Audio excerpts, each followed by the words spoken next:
Welcome back, everyone. We have officially arrived at the grand finale. This is the fourth and final explainer in our clinical series on balance and gait rehabilitation. Over the past 3 sessions, we've broken down the physiology, the assessments, and the dynamic training protocols. But today we're tackling the absolutely crucial piece of the puzzle, translating those clinical gains into real-world independence. Because ultimately, a 6-week balance program needs a result that translates outside the safety of your clinic walls. Let's dive right in. This explainer is based on the literature review, Balance and Gait Rehabilitation, Evidence-Based Practice, Sensory Integration, Assessment, and Progressive Exercise, published by Australian Dizziness Clinics, available at australiandizzinessclinics.com. Here is our roadmap for this final session. 1. Beyond the clinic. 2. Multifactorial falls. 3. Real-world carryover. 4. The 6-week outcome wrap. And finally, 5. Our series conclusion. I want to kick things off by asking you the ultimate clinical question. Did we actually change their life, or did we just change their score? You know, as clinicians, it is so incredibly easy to get laser-focused on the numbers on our clipboard. But we have to remember that a balance program that improves clinical metrics but doesn't change a patient's actual behavior out in the community is frankly incomplete. Real-world carryover is what defines true evidence-based practice. Think about the contrast we face every single day. You've got your clinic success. You've worked hard and the patient's Mini-Besta score has gone up. They can easily stand on a foam pad in your quiet, perfectly lit treatment room. But then we have real-world success. Does that same patient have the confidence to walk down a busy supermarket aisle, turning their head to scan the shelves while actively avoiding other shoppers? If they're still avoiding the grocery store entirely because they're terrified of falling, well, our rehabilitation just isn't finished yet. Section 1. Multifactorial falls prevention. Right off the bat, we've got to establish that falling is a complex, multifactorial issue, and the vestibular system is really just one input among many. And here is a powerful statistic to back that up: 35%. Implementing the Otago exercise program literally cuts falls by 35% in older adults. Otago is a home-based program that combines lower limb strength training, like targeted knee and ankle work, with specific balance exercises. For your high-risk vestibular patients, getting this started early prevents secondary physical deconditioning while you're busy working on their sensory integration. But look, exercise alone isn't always going to cut it. For high-risk profiles, especially your patients over 65 with bilateral vestibular loss or maybe some cognitive impairment, we need to look at the STEADI bundle. This means doing a thorough home hazard review, evaluating any sedating medications, and ensuring their vision is actually checked. We also absolutely need to consider vitamin D supplementation, which has been shown to reduce falls in deficient older adults. And crucially, don't hesitate to shoot off an occupational therapy referral if home environment hazards are flagged. Because let's be real, you can't fix a loose rug or terrible staircase lighting with a gaze stability exercise. When we pull all of this together, we see the true power of integrating the Otago exercises, the STEADI protocols, vitamin D, and OT reviews.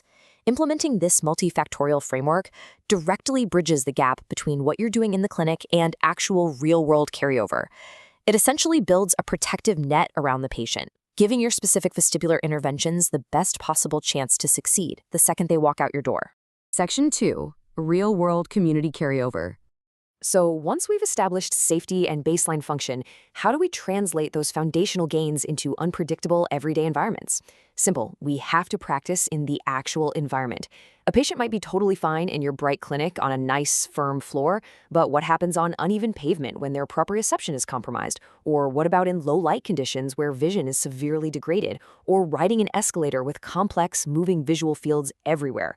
We must deliberately expose the recovering vestibular system to these exact environments to force the brain to adapt.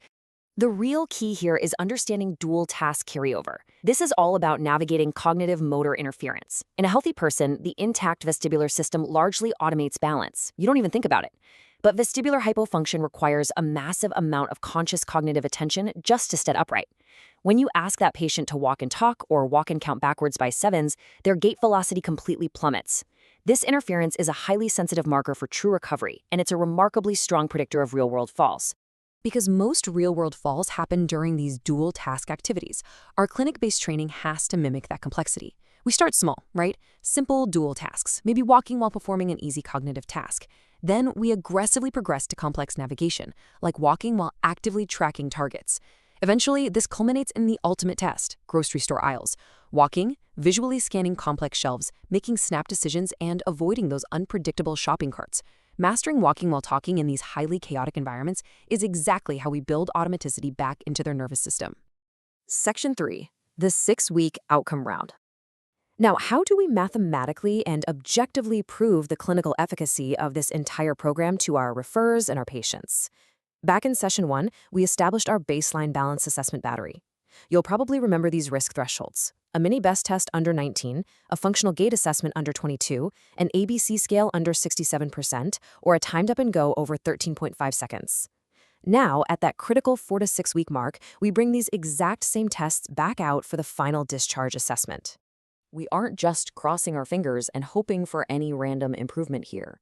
We are specifically looking for the minimal clinically important difference, or MCID. Any changes below these numbers might literally just be measurement error. We absolutely need to see a plus 4-point gain on the mini best test to confirm meaningful functional change. We need a plus 4 on the FGA to prove a reduced vestibular fall risk. We're looking for a massive plus 10 points on the ABC scale to show increased community confidence. And we want to shave at least 1 full second off the tug test to demonstrate improved gait velocity. Hitting these very specific targets generates a mathematically defensible result. It proves beyond a doubt that your intervention actually worked.